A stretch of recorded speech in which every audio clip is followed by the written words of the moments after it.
My husband brought his mistress to our daughter's 5th birthday party and introduced her as his real family. The backyard was decorated exactly as Emma had requested. Pink and purple streamers everywhere, a bouncy castle shaped like a princess palace, a 3-tier unicorn cake with edible glitter that had taken me 2 days to perfect. 30 children ran around in party hats, their laughter filling the air with the kind of pure joy that only exists at children's birthday parties. 30 parents stood in clusters, sipping lemonade and making small talk while keeping one eye on their kids. My neighbors, my friends, the parents from Emma's preschool, people I had known for years, people who had watched Emma grow from a baby into the spirited, curious little girl whose special day we were celebrating. Everything was perfect. Everything was exactly as I had planned. And then Marcus pulled into the driveway with another woman in his passenger seat. I watched through the kitchen window as he parked, as he walked around to open her door, a gesture of chivalry he hadn't shown me in years, as she stepped out in a designer dress that was completely inappropriate for a 5-year-old's birthday party. She was beautiful, I'll give her that. Tall, blonde, with the kind of effortless elegance that comes from never having to worry about money or responsibility, or the exhaustion of raising a child while your husband works late every night. Or, as I now understood, while your husband was with her. I had suspected for months. The late nights, the sudden business trips, the way Marcus would guard his phone like it contained nuclear launch codes, the way he looked at me sometimes, not with love, not even with indifference, but with something that looked almost like contempt. But suspecting and knowing are different things, and I was about to know everything. Marcus walked through the back gate with the woman on his arm, and the party fell silent. 30 parents stopped their conversations mid-sentence. 30 children continued playing, oblivious to the adult drama unfolding around them, and I stood on the back porch, watching my husband walk toward me with his mistress like he was bringing her to a casual Sunday brunch. "Everyone," Marcus announced, his voice carrying across the suddenly quiet yard, "I want you to meet someone. This is Amber Sinclair." He said her name like it was supposed to mean something, like we should all be impressed. Amber and I have been together for almost 2 years now. We're in love, and I've decided that it's time to stop living a lie. 2 years. Our daughter was 5. He had been cheating on me since Emma was 3 years old. This, he gestured between himself and Amber, is my real family now. He looked directly at me and I saw it, the contempt I had glimpsed before, now fully unleashed. "You were just practice, Vivian. Preparation for the real thing." The words landed like physical blows. Practice. I was practice. The woman who had given him a daughter, who had built a home with him, who had sacrificed my career to support his, I was just practice for the real thing. Amber smiled at me, a cold, triumphant smile that said she had won and she knew it. And somewhere behind me, I heard a small voice. "Mommy." Emma was tugging at my dress, her face confused, her unicorn party hat slightly askew. "Mommy, why is Daddy holding that lady's hand?" I looked down at my daughter, this perfect, innocent child who had no idea that her world was about to shatter, and I felt something shift inside me. Not despair, not humiliation, clarity. I knelt down to Emma's level, cupped her face in my hands, and kissed her forehead. "Watch Mommy, baby. Just watch Mommy." Then I stood up, smoothed my dress, and smiled, and what happened next changed everything. My name is Vivienne Okafor Morrison. I am 35 years old. I was born in Augusta, Georgia, the daughter of Nigerian immigrants who built a successful venture capital firm from nothing into one of the most respected investment companies in the Southeast. My parents raised me to be many things: strong, intelligent, resilient. But most importantly, they raised me to always be prepared. "Hope for the best," my father used to say, "but plan for the worst, and when the worst happens, execute the plan." I had been planning for this moment for 8 months, ever since I found the first credit card statement with charges at jewelry stores I had never visited, ever since I hired the private investigator who documented Marcus's affair in excruciating detail, ever since I consulted with the best divorce attorney in Georgia and learned exactly how to protect myself and my daughter. I had been planning, and Marcus, arrogant, careless, stupid Marcus, had no idea. Let me tell you about the 7 years that led to this birthday party. I met Marcus Morrison at a business conference in Atlanta. I was 28, a rising star at my parents' venture capital firm, recently promoted to partner. He was 32, a marketing executive at a Fortune 500 company, charming and ambitious and everything I thought I wanted. Our courtship was a whirlwind. Marcus was attentive, romantic, full of grand gestures and bigger promises. He talked about building an empire together, about the family we would create, about the life we would share. I was in love. Deeply, completely, foolishly in love. We married after a year of dating. The wedding was beautiful. 300 guests, a venue overlooking the Atlanta skyline, a custom Vera Wang gown that made me feel like a princess. My parents had concerns. They thought Marcus was too charming, too smooth, too focused on appearances rather than substance. My mother, in particular, warned me to be careful. "He looks at you like you're a prize he's won," she said, "not like you're a partner he respects." I dismissed her concerns as overprotectiveness. I told myself she didn't know Marcus the way I did. I believed that love would be enough. I was wrong. The first year of marriage was wonderful. The second year was good. The third year was when Emma was born, and everything changed. I had always planned to return to work after maternity leave. My career was important to me. I had spent years building my reputation, my client relationships, my expertise in identifying promising startups and helping them grow. But Marcus had other ideas. "Emma needs her mother," he said. "I make enough money for both of us. Why would you want to leave our daughter with strangers?" "They're not strangers. They're professional childcare providers." "Our child deserves better than to be raised by hired help. You should be there for her, every day, every moment." The argument went on for weeks. Marcus enlisted his family, his mother, Eleanor, who had never approved of my career, his sister, Victoria, who had given up her own job when her children were born, to pressure me into compliance. Eventually, exhausted and overwhelmed and desperate for peace, I agreed to a temporary leave of absence. The temporary leave became permanent, and somewhere in the transition from working mother to stay-at-home wife, I lost myself. I lost my identity, my independence, my sense of purpose beyond the endless cycle of diapers and bottles and sleepless nights. And Marcus, the man who had pushed me to give up everything, stopped seeing me as a partner. He started seeing me as furniture. The affair began when Emma was 3. I know this because the private investigator I hired tracked everything. Every hotel room, every restaurant, every gift Marcus bought for Amber Sinclair with money that should have been supporting our family. Amber was everything I wasn't anymore. Glamorous, carefree, unencumbered by the responsibilities of motherhood. She worked as a brand ambassador for a luxury fashion company, spending her days at photo shoots and launch parties and exclusive events.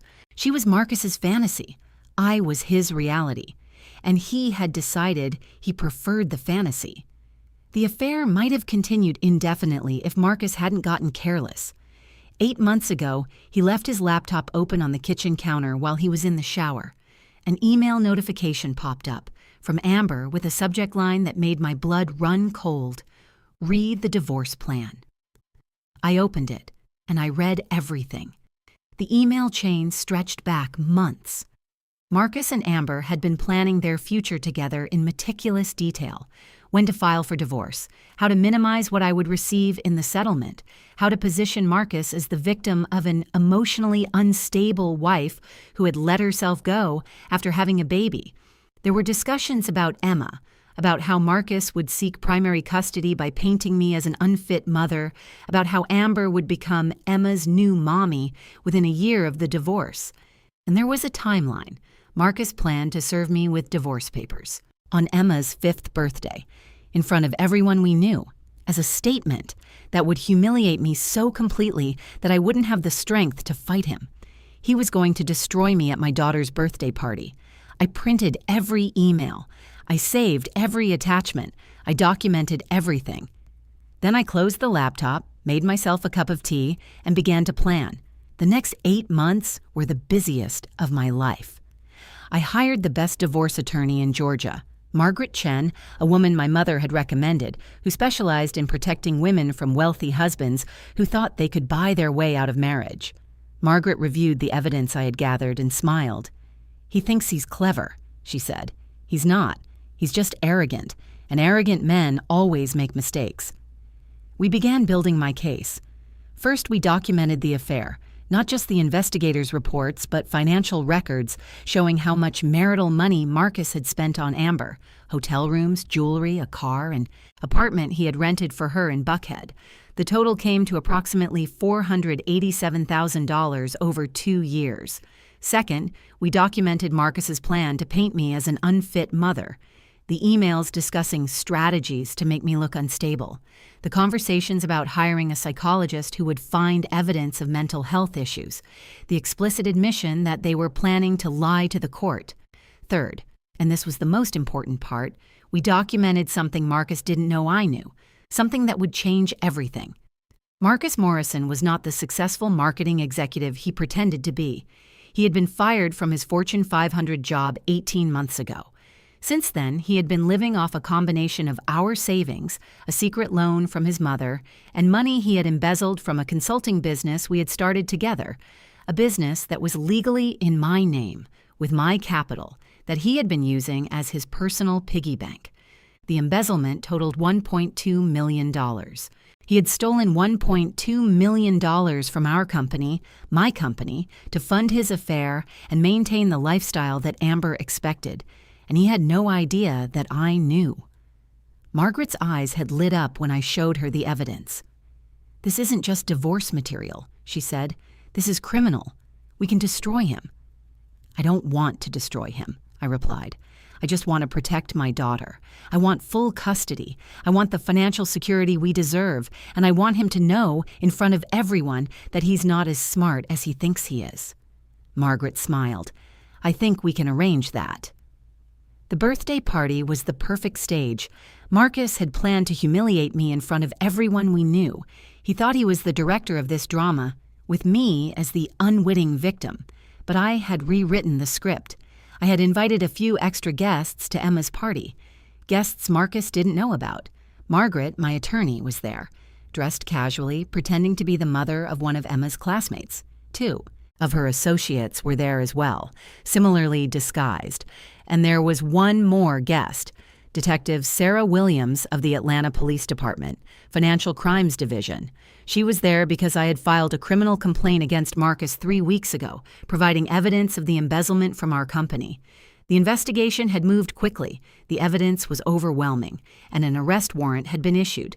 Detective Williams was waiting for my signal when Marcus announced that Amber was his real family and that I was just practice. I felt the eyes of 30 parents boring into me, some with pity, some with shock, some, the ones who had never liked me, with barely concealed satisfaction. But I also saw Margaret nod slightly from across the yard. Everything was in place, and Emma was tugging at my dress, asking why Daddy was holding that lady's hand. I knelt down. I kissed my daughter's forehead. I whispered, "Watch, Mommy." Then I stood up and smiled. "Thank you, Marcus, for that announcement." He looked confused. He had expected tears, begging, a breakdown that would prove to everyone how unstable I was. Instead, I was smiling. "I have an announcement, too, something I've been preparing for the past 8 months." I turned to address the crowd, the parents, the neighbors, the friends who were watching with wide eyes. Most of you know me as a stay-at-home mom. You might not know that before Emma was born, I was a partner at Okafor Ventures, my family's investment firm. And you definitely don't know that 3 years ago, Marcus and I started a consulting business together, a business that's in my name, funded by my family's money. Marcus's expression shifted from confusion to concern. "What are you doing?" I ignored him. For the past 2 years, while my husband was having an affair with Miss Sinclair, he was also embezzling money from our company, my company. Specifically, he embezzled $1.2 million to fund his new lifestyle, hotels, the jewelry, the apartment in Buckhead, the car he bought for his mistress. Gasps from the crowd. Amber's face went pale. "That's a lie," Marcus said, his voice rising. "You can't prove—" "Actually, I can." I gestured to Margaret, who stepped forward. This is Margaret Chen, my attorney. She has documentation of every unauthorized transfer, every falsified expense report, every dollar you stole from our business." Margaret held up a thick folder. "Mr. Morrison, you should know that this documentation has already been shared with the relevant authorities. I believe Detective Williams would like a word with you." Detective Williams stepped forward from where she had been watching near the bouncy castle. "Marcus Morrison, you're under arrest for embezzlement, fraud, and theft. You have the right to remain silent." The scene that followed was chaos. Marcus screaming that this was a setup. Amber trying to slip away, only to be stopped by one of Margaret's associates who wanted to serve her with papers as well. Parents shielding their children's eyes from the sight of a man being handcuffed at a 5-year-old's birthday party. And through it all, I stood on the porch, my hand resting on Emma's head, watching the man who had planned to destroy me being led away in handcuffs. "Vivienne!" Marcus shouted as they guided him toward the police car. "You planned this! You set me up!" I smiled. "No, Marcus, you set yourself up. I just made sure everyone saw the truth. I'll destroy you. I'll take Emma. You'll do nothing. Your arrest is a matter of public record now. Your emails planning to lie about my mental health are documented. Your affair, your theft, your scheme to take my daughter, all of it is evidence. You've lost, Marcus, and everyone here is a witness." The police car door closed on his screams, and I turned back to the party. "Now," I said to the stunned crowd, "I believe there's a unicorn cake that needs to be cut. Emma, are you ready to blow out your candles?" My daughter looked up at me with wide eyes. "Is Daddy going away, Mommy?" I knelt down to her level again, smoothing her unicorn party hat. "Daddy made some bad choices, sweetheart. He's going to have to deal with the consequences. But you and I are going to be just fine, I promise." "Will I still see him?" "That's something the grown-ups will figure out, but no matter what happens, I will always be here for you. Always. Okay?" Emma nodded, her face serious. "Okay, Mommy." "Good girl. Now let's go have some cake." I picked her up and carried her toward the unicorn cake, past the stunned parents and the abandoned bouncy castle, and the remnants of Marcus's dramatic entrance. Behind me, I heard Margaret's voice. "Mrs. Morrison, there's one more thing." I turned. Margaret was standing with Amber Sinclair, who looked like she was about to be sick. "Miss Sinclair needs to know that she's being named as a co-defendant in the civil suit we're filing. She knowingly received stolen funds, the apartment, the car, the jewelry. She's also liable for the intentional infliction of emotional distress, given her participation in the scheme to destroy your reputation and take your daughter." Amber's perfectly composed face crumbled. I didn't know the money was stolen." "You knew it came from a married man with a child," I said. "You knew you were helping him plan to take a daughter from her mother. You knew exactly what you were doing." "Marcus said you were crazy. He said you were abusive. He said the marriage was over and you were just holding on. And you believed him. Because it was convenient. Because believing him meant you didn't have to feel guilty about helping him destroy a family." Amber started crying. "I'm sorry. I'm so sorry. I didn't mean for any of this to happen." "Save it for the deposition, Miss Sinclair." Margaret's voice was ice. "You're going to need a good lawyer. I suggest you start looking for one immediately." Amber fled the party, her designer heels clicking rapidly against the driveway as she ran. I watched her go with something that wasn't quite satisfaction. Justice, maybe, or just relief that it was finally over. "Mommy?" Emma tugged at my dress again. "Can we have cake now?" I smiled down at my daughter. "Yes, baby, now we can have cake." The aftermath was swift and brutal. Marcus Morrison was charged with embezzlement, fraud, and theft. The evidence was overwhelming. Bank records, email chains, falsified documents. His own words preserved in those emails to Amber provided the prosecution with a roadmap of his criminal intent. He tried to fight. He hired expensive lawyers, paid for by his mother Eleanor, who had always disliked me and was determined to save her son. He claimed the business had been his idea, that the transfers were authorized, that I was framing him out of spite. The jury didn't believe him. Neither did the judge. Marcus Morrison was convicted on all counts and sentenced to 7 years in federal prison. The divorce was finalized 3 months after the birthday party. Given the circumstances, the affair, the embezzlement, the documented plan to falsely paint me as an unfit mother, the settlement was entirely in my favor. Full custody of Emma, with Marcus receiving supervised visitation only after his release from prison. The house, the cars, all marital assets that hadn't been stolen or spent on Amber, and a judgment against Marcus for the $1.2 million he had embezzled, to be collected from any future earnings once he was released. Amber Sinclair didn't fare much better. The civil suit Margaret filed on my behalf resulted in a judgment of $340,000, the estimated value of the gifts and support she had received with stolen money. Her lawyer tried to argue that she was an innocent victim of Marcus's lies, but the emails showed she had been actively involved in planning my humiliation. The judgment bankrupted her. She lost the apartment, the car, the jewelry. Her employer, the luxury fashion company, terminated her contract when the scandal became public. The last I heard, she had moved back to her hometown in Iowa, working at a department store and trying to rebuild her life. I didn't feel sorry for her. Maybe I should have. Maybe I should have recognized that she, too, had been manipulated by Marcus's lies. But every time I started to feel sympathy, I remembered her walking into my daughter's birthday party on Marcus's arm, smiling that cold, triumphant smile. She had come to watch me be destroyed. Instead, she had watched me destroy them both. Eleanor Morrison, my mother-in-law, called me 3 weeks after Marcus's sentencing. I almost didn't answer. Eleanor had never liked me, had always thought her son deserved someone better, someone from her world of country clubs and charity galas and old money pretensions. But curiosity got the better of me. Vivian. Her voice was cold, formal. I think we need to talk. I don't think we do, Eleanor. Your son is in prison. Our marriage is over. There's nothing left to discuss. There's Emma. I went still. What about Emma? She's my granddaughter. I have rights. I want to see her. You have the rights the court grants you, which, given your son's conviction and your role in funding his legal defense, are minimal. I wasn't involved in what Marcus did. I had no idea about the embezzlement, but you knew about the affair. You knew about his plan to take Emma from me. You helped him strategize, Eleanor. I have the emails. Silence on the other end of the line. You went through his messages. I protected myself and my daughter. That's what mothers do. Something you might understand if you hadn't raised your son to think he was entitled to whatever he wanted, regardless of who he hurt. How dare you? How dare I? How dare I? I laughed, a sharp, bitter sound.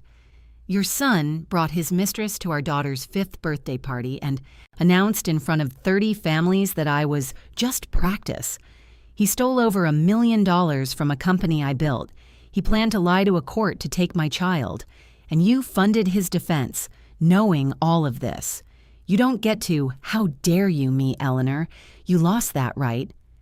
I was trying to protect my son. And I was trying to protect my daughter. The difference is my protection was legal. Your son's actions were not. Another long silence. This isn't over, Vivian. I have resources. I have connections. I will see my granddaughter. You'll see her when and if I decide it's in her best interest. And right now, given your family's behavior, that doesn't seem likely. I hung up before she could respond. Then I sat down at my kitchen table and allowed myself 5 minutes of shaking. It wasn't over. Eleanor would fight. Marcus would file appeals. Amber might try to rehabilitate her image by painting herself as a victim. But I had won the first battle, the most important battle. I had protected my daughter, and I would keep protecting her no matter what came next. My parents came to visit the month after the divorce was finalized. They had supported me throughout everything, financially, emotionally, strategically. My mother had been the one to recommend Margaret Chen. My father had helped me trace the embezzlement through our company's accounts. They had been my rock when everything else was falling apart. Now they sat in my living room, watching Emma play with the new dollhouse they had brought her, and we talked about the future. You could come back to the firm, my father said.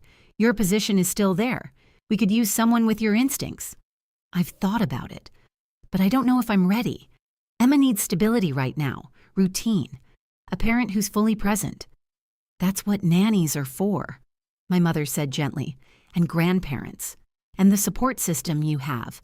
You don't have to choose between being a good mother and having a career, Vivian. You can have both.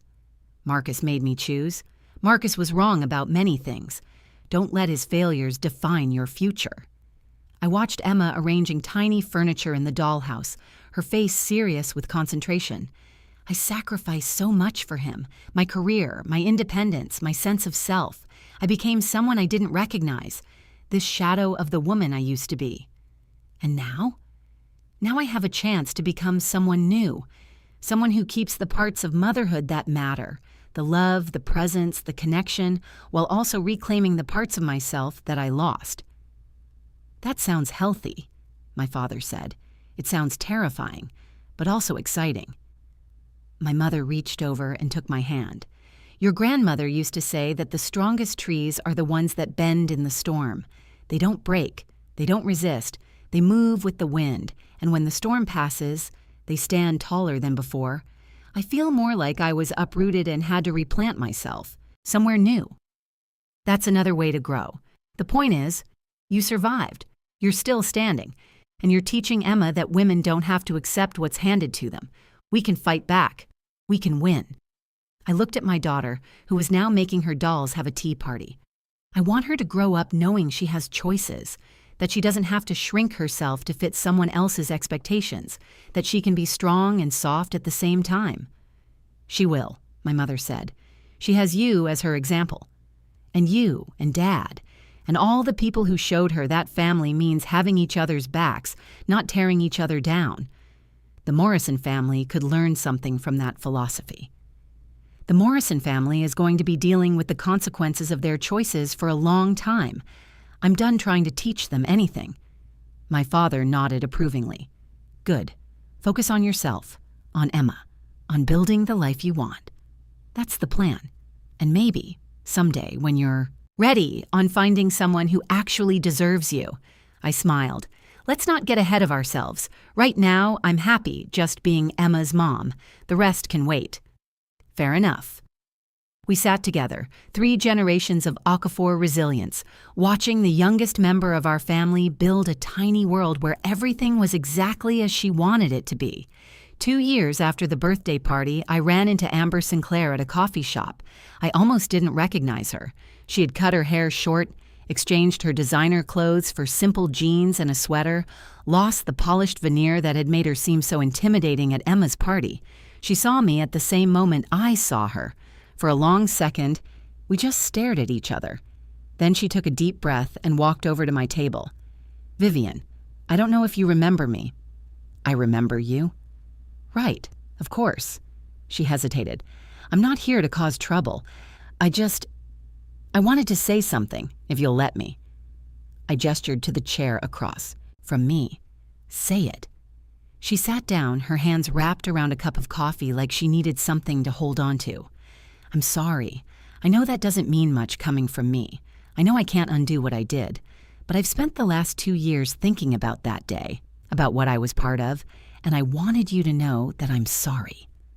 Why now? I finished therapy last month. My therapist said I needed to make amends, not for forgiveness. She said that's not my right to ask for, but for my own healing, to acknowledge the harm I caused. And what harm do you acknowledge? Amber looked down at her coffee. I acknowledged that I knew Marcus was married. I knew he had a daughter. I knew that what we were doing was wrong, but I convinced myself that you must have deserved it somehow. That if he was willing to cheat, you must have been a bad wife. That your marriage was already over, and I was just speeding up the inevitable. That's what people tell themselves when they want to justify hurting someone. I know that now, and I'm sorry. For the affair, for coming to the party, for standing there while Marcus said those horrible things, for everything I was part of. I studied her face, looking for the calculation, the performance, the angle. I didn't see it. I just saw a woman who had been broken by her choices and was trying to put herself back together. You destroyed your own life for a man who was using you, I said. He didn't love you. He loved what you represented. Escape, fantasy, a life without responsibility. The moment things got hard, he would have discarded you just like he tried to discard me. I know, I didn't see it then, but I see it now. Good. That's something, at least. Can you forgive me? I thought about the question for a long moment. I don't know. Maybe. Someday, but not yet. What you were part of, what you helped Marcus try to do, it could have destroyed my relationship with my daughter. It could have destroyed my life. I can't just forgive that. Not easily. I understand. But I can tell you this. I don't hate you anymore. For a long time, I did.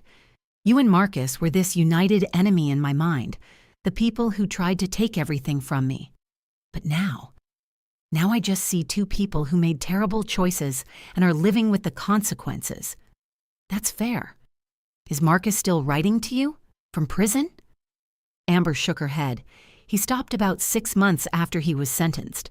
The letters got angrier and angrier, blaming me for the arrest, for not standing by him, for not being the woman he thought I was. Eventually, I stopped reading them, and then they stopped coming. Sounds like Marcus. He's not the man I thought he was. No, he's exactly the man he always was. You just didn't want to see it. Amber nodded slowly. I should go. I've taken enough of your time, but thank you for listening. It's more than I deserved. She stood up, gathered her things, and headed for the door. Amber, she turned. The best thing you can do now is build a better life. Not for Marcus, not for me, for yourself. Learn from this. Grow from it. Don't let the worst thing you ever did define the rest of your existence. Amber's eyes filled with tears. Thank you, Vivian. Don't thank me, just do better. She nodded once and walked out of the coffee shop. I watched her go, feeling something I hadn't expected. Not forgiveness, not yet, but maybe the beginning of letting go. Emma is 7 now. She remembers her 5th birthday party. Not all of it, thank God, but fragments. The bouncy castle. The unicorn cake. The moment when Daddy left and didn't come back for a long time. She doesn't fully understand what happened. She's too young for the full truth.